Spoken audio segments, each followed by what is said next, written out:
Good afternoon and happy Friday. I'm Kara Rucker. A high-profile and long-awaited prisoner swap is now complete, and now Russia's President Vladimir Putin has responded. This is your midday rundown, aimed down the middle with straight arrow news. Putin has told reporters more prisoner swaps in the future are possible. As the U.S. welcomes WNBA star Brittany Griner back to American soil today, the country is also struggling with American Marine Paul Whelan left behind. When Putin was asked if future swaps are possible, he said everything is possible, noting that compromises have been found for this deal and can happen again in the future.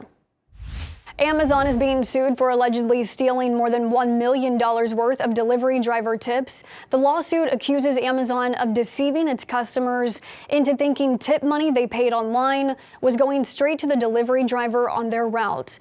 But the lawsuit alleges the extra money customers tipped in, Amazon actually used to cover wage increases for drivers across the board, thereby subsidizing Amazon's labor costs.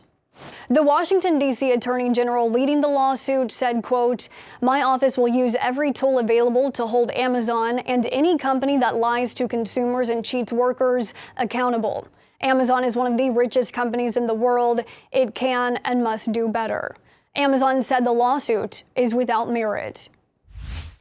Airbag inflators used in tens of millions of cars are now being investigated after federal safety regulators raised concerns. In a letter sent this week to a dozen automakers, officials are asking for information regarding inflators used in passenger and driver side airbags.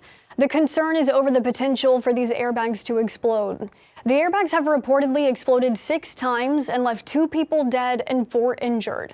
The investigation has been ongoing for 7 years. There have been 7 small recall campaigns in that time span over the airbags. Some car manufacturers have conducted third-party testing on the airbags and say there's no evidence of a defect.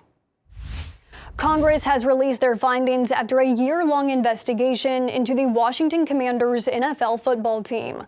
The House committee members say the owner, Dan Snyder, along with the NFL, failed to protect workers from sexual misconduct. They accuse Snyder of going to extraordinary lengths to stall investigations into himself and the team, and the committee accuses the NFL of failing to address the misconduct happening within the organization. Now, a spokeswoman for the Commanders has indirectly responded to the findings. She forwarded a memo written by Republican committee members calling the investigation a sham intended to harass a private business. A little girl in California is one step closer to owning a unicorn. Madeline just received a license from Los Angeles County, granting her permission to have a unicorn in her backyard. This is the letter Madeline wrote to Animal Control, asking if she can have approval for a unicorn to live in her backyard if she finds one. A very logical first grader knew the first step to owning a mystical creature was getting the county's permission. It would have been really sad to find a unicorn and not be able to keep it. The county giving her a permanent unicorn license, and in the meantime, sending her a stuffed animal until she finds that real-life unicorn. Now, Miss Madeline needs to get busy writing another letter, this time to Santa, to see if any of his reindeer might have any unicorn friends.